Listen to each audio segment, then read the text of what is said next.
What's up, everybody? Welcome to CFP Talks. My name is Jonas, and with me, as always, is What's up? the unequivalent Mr. David Fuse. Look at that You just guy. like you just like looked over to the right. Do you have like a list of vocabulary words? No, Like no, I'm no, gonna Dave. use, That I'm gonna that's just like how I rotate these. think. I like to think by staring out into the and looking over at my surroundings for inspiration. That's how you make me feel, David. I can't even Good, look at you. good. It's too intimidating. How are you, What's man? going on? I'm good. I'm good. Ready to talk with you today. So we're a month out ish, right? CFP opens March 18th. It's V Day. Happy V Day, by the way. Oh yeah, Yeah. yes, yes, yes. Happy V-Day to you as well. Hopefully, it's Happy Happy V we're Day to I'm all happy of we're you, not Happy VD Day to any of you. yeah, no, and I'm happy we're spending it together. Aw, aw, love is in the air for all of us. Aw, CFP and love. CFP, the CFP exam, sponsored by love. That's right. So let's talk about in let's talk about this one thing that I know you and I both see. And I'll tell you from an instructor standpoint, it's kind of maddening. But if you've ever helped out somebody studying for the exam, it's also really, really maddening because you're almost watching somebody solve a problem and you have no idea where they're going with it. And it's something that I've always tell students is get tricked on the exam. And Hmm. most people will look at me like I have eight heads and they'll go, Why would I want to do that?" And the reason that we do that is a lot of us are constantly looking for the trick, right? And this is really emblematic of some of the way that a lot of providers do the exams, which is they lead you in one direction and trick you, and they're trying to trick you or mislead you. And although it might feel that way, I don't necessarily think that's the intention of a lot of the providers. I don't think they're trying to trick you. I think that they're testing you on the material and see if you're actually reading the question, myself included. That doesn't mean that it's not complex or doesn't take multiple steps to solve it. But I know a lot of people will go in, they're looking for the trick.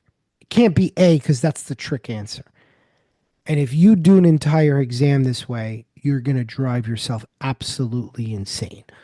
Well, I go back to when you did your initial assessment to me, and I think the way you kind of not weed out, but the way you kind of screen your candidates is great because obviously you recall when you put the questions up on the screen and you were like, take me through your process on how you would figure out the answer to this question. Like, I don't know if you remember how this conversation went. I'm sure you do, but I was like, well, it can't be A because of this and then it won't be B because of this. And basically doing I was kind of taking a strategy to answer the question as Mm. opposed to actually saying like, okay, here's why this is the answer because of the knowledge in my head. And that's the first thing you kind of called out for me, if you remember. I do. And I just go back to that. And ever since that that specific conversation that you and I had, I realized, you can do that on a lot of tests, but not this one. Yes. You have to know the information. You can't go in and like strategically try and figure out the answers because you can't do that on this exam and you can't do it for 170 questions. No, you definitely can't do it for 170 questions. And I'll tell you, you're a really good test taker. Like I Yeah. picked up on that right away, and you'll notice, like Yeah. if you remember, I let you answer a couple where you broke it down, and you go, well, it can't be A. And the thing that I noticed is you were so deep into the strategy of the test Yeah. as opposed Mhm. to the test itself. And so you were using mnemonics, shortcuts, things that you had read in previous questions to go, it can't be A because I saw this in a previous question that was wrong. And it could Mhm. be because I saw this in a previous question and it was actually led to this. And if you remember, maybe a couple of questions, and I don't really remember exactly at exactly what point, I covered up the answers and I was like, okay, answer the question. Yeah. And that's where it ended. And then you were Yeah. like, ah, Yeah. But but that is all when you say you know you're a really good test taker. I am I've always had like good strategies for doing this type of stuff. And I just remember at that time you were like, listen, on this exam, on this specific exam, like that's not going to work. Yes. You can't, you're not gonna be able to do that on this specific exam. And that's when, again, I realized, these, I'm a good test taker, but just because you're a good test taker doesn't mean you're gonna be able to get these answers right. You have to actually know this information. Yeah, and I think the hard part is with especially with the CFP, it is not a memorization driven exam. It's a Hmm. problem solving exam. So it requires you to problem solve. And in order to problem solve, you have to have baseline knowledge. Hmm. Right? Like if you've ever watched a great detective show or like you watch Sherlock Holmes, it's like these people have a whole lot of useless knowledge where it's like I knew this person was 6'3" because of deductive reasoning where they I saw a cinder block and all cinder blocks are 9 inches. And you're like, Yeah. who the hell would know that and be able to ascertain somebody's height from that? And in a lot of ways, the CFP kind of feels that way. It's like I knew that it couldn't be a Roth IRA because of X, Y, and Z. And I knew it couldn't be an IRA. And but more importantly, if you're going through the question and you're starting to do that already, your problem solving and deductive reasoning has already started to kick in, and that's the place we want to be because you'll be able to shred through the bullshit answers like that. Hmm. Hmm. Yeah. And that's ideally what you want because even if two answers are close to each other, you'll be able to make the distinction because you're problem solving and you'll go that can't be it because this or this. And a great example of that, and I think this came up before, was like recommend a retirement plan. And the client is filing on April 12th. And it's like SEP, simple, 401k, or solo 401k, solo 401k profit sharing. And the only plausible answer Be a set. would be the SEP because it's the only one that allows you to do it. And then, but you're sitting there going, well, the 401k, you can put in more money because of that employee. But that's the only But plausible right. answer. So you're bringing it down to SEP and solo 401k, but by simply knowing that fact, Yeah. and that's your problem solving, that's deductive reasoning at work. And at no point am I looking for the trick. I'm stating facts and eliminating based on facts. That's problem solving. I Looking for also the feel trick is a little guess and check.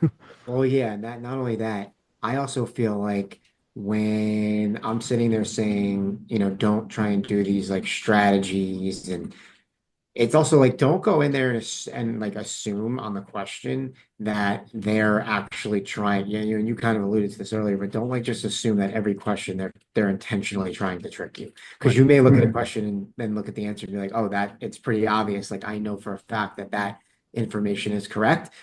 But a lot of people, and how often do you, and this is me asking you, not rhetorically, get someone where they know the answer primarily, but they think in their head, well, it can't be that easy. The exam must be tricking me. I think it's actually going to be this, just based on your instinct of thinking that they're trying to trick you, and then you end up getting it wrong. Like, how often does that happen, or how often do you like observe that happening with your students? Great question. A lot more than it should.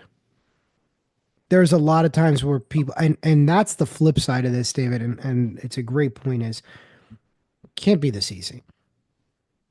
Has to be something else, and you'll talk yourself out of the right answer.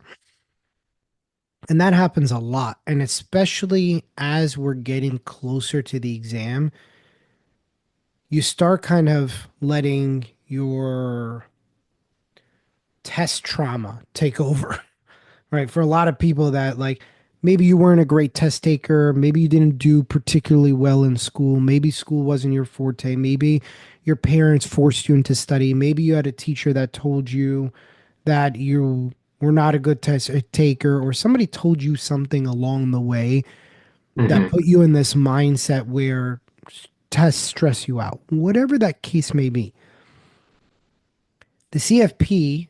isn't doesn't have an agenda against you.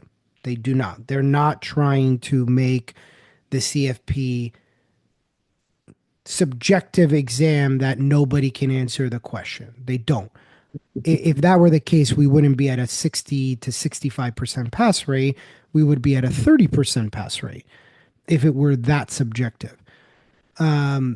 However, there's a lot of times where you talk yourself out of the right answer because you're thinking to yourself, can't be that easy.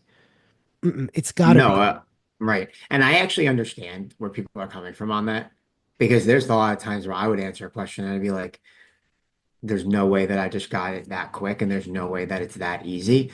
Um, I'm gonna go with something that I think is gonna be a more sophisticated answer because in my head, they're trying to jinx me, or sorry, they're trying to trick me, and I'm now gonna actually be anticipating that trick and almost sidestepping them and saying, haha, you didn't catch me there.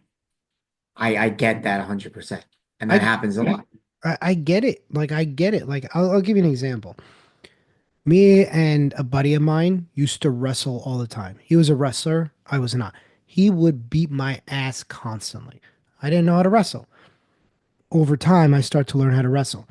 I remember there was one time I had him 3 quarters through a flip, surprised myself so badly that he ended up on top of me because I was like, no way, no way, no way. Like I didn't just do this exactly right. Anticipate it. It's too easy. Part of getting better is that things are going to get easier. And, sometimes when you're in that situation, that tells you need more repetitions because the Mhm. repetitions are going to build the confidence. Because the first time you do it, you're going to screw it up because it surprises you that you're like, wait, I'm not supposed to know this. I got Right. beat up on it 8 times previously. What's different about it now? Or like there's no way that they're making it this easy. Like Correct. that's another one. Like, oh, there's no way Correct. that they're making it this easy. But it's like, no, you actually you know the information. Like you got that answer. You just need to be confident in yourself to like actually mark that one down, as opposed to being like, well, I'm not that confident. They got to be tricking me. This can't be right. Let me look at these other answers a little bit more. Yep. And I get the skepticism too because if you come into finance, the first thing that you learn in finance is there's no such thing as a free lunch, Mhm. right? It's ingrained in your head. If it's too good to be true, it probably is, right? Oh Like yeah, right. like this is the way what we are trained in finance that if something is easy or too good to be true, then something is off.